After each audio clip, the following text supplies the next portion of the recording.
তাহলে তাহলে তুই এটা দিলি, ফিলিংস আছে, তাহলে এই গালে ফিলিংস থাকলে এই গালেও। ও ওয়াও, আমি তোর কপালে একটা কিস করতে চাই।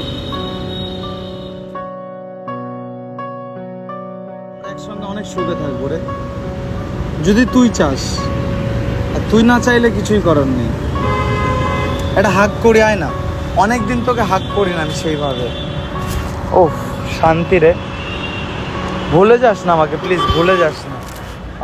অনেকটা সময় আমরা একসঙ্গে কাটিয়েছি, ভুলে যাস না আমাকে। আমার এই প্রপোজালটা একবার ভেবে দেখিস, ঠিক আছে? আর তুই মুটি, তুই আমাকে দুর্নাম করেছিস এর কাছে। মোটেও না, এ যখন আমার সঙ্গে ঘুরতে আসতো তুই নিয়ে বেরোতিস।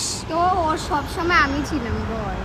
আচ্ছা তাহলে আচ্ছা, আমরা একসঙ্গে বেরোবো, আমরাও একসঙ্গে ঘুরতে একদম বেরোবো, আমরা। ঠিক আছে? যখন মাঝে মধ্যে আমাদের একটু সিঙ্গেল টাইম দিস ওয়েতে।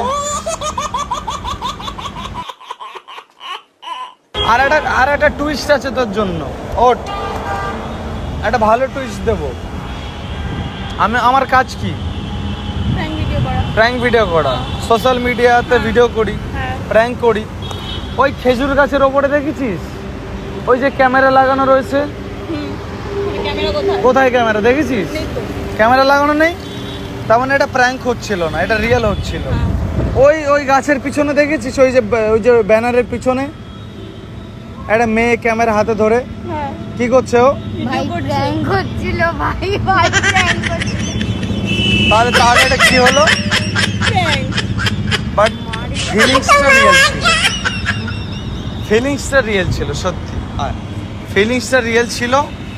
আর আমরা এইভাবেই থাকবো, ভালোবাসা যতটুকু এগোনো যায় আমরা এগিয়ে নিয়ে যাব। আর বেশি তো আমরা আছি ব্রোকোড, ঠিক আছে?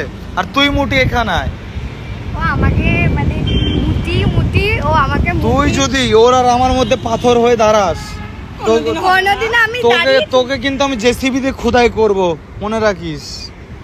জেসিবির খুদাই জানো তো? তুই যদি আমাদের মধ্যে শোন, তুই যদি আমাদের মধ্যে পাঁচির হয়ে দাঁড়াস, তোকে কিন্তু আমি জেসিবি দিয়ে খোদাই করব, মাথায় রাখিস। জেসিবির খোদাই জানিস তো? ওই জেসিবির খোদাই করে তারপরে বাঁশ ভরে দেবো। শোন একটু পারিস আমাদের হেল্প করিস, ঠিক আছে? আর আমাদের রিলেশন, আমরা ব্রোকোড হিসেবে থাকি, দেন তারপরে যদি ফিলিংস আসে তারপরে আমরা রিলেশনে যাওয়ার চেষ্টা করব, ঠিক আছে? কষ্ট পাস না, এটা ভিডিও ছিল প্লাস আমার মনের ফিলিংসটাও ছিল, আমি যেটা তোর সঙ্গে শেয়ার করলাম। তো চলো আমরা হাই করে দিই। সো হে গাইস, ভিডিওটা কেমন লাগলো তোমরা প্লিজ কমেন্ট করে